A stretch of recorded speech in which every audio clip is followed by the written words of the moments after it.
Hello all, welcome back to my channel. Previous వీడియోలో packing video పెట్టినా కదా function కి వెళ్తున్నా అనేసి.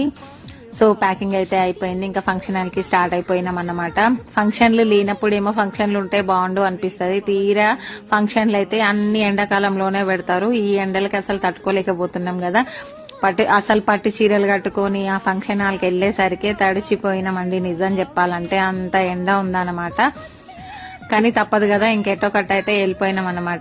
మా తెలంగాణలో ఏంటంటే ఒడి బియ్యం పోసుడు ఉంటది అన్నమాట. ఏ ఫంక్షన్ ఏ అకేషన్ చేసుకున్నా ఫస్ట్ ఇంట్లో వాళ్ళకి బట్టలు పెట్టి ఒడి బియ్యం పోసి తర్వాత అసలు ఫంక్షన్ స్టార్ట్ అవుతుంది అన్నమాట. తెలంగాణ ట్రెడిషన్ అంటేనే అది. మాకు ఒడి బియ్యం పోయడంలోనే చాలా టైం అయిపోతుంది. బియ్యం పోసుడు అయిపోయిన తర్వాత పిల్లల శారీ ఫంక్షన్ అయితే స్టార్ట్ అయిపోయింది. అదండి వీడియో. ఇంకో వీడియోతో మళ్ళీ కలుస్తా. ఫాలో చేయండి, లైక్ చేయండి, షేర్ చేయండి.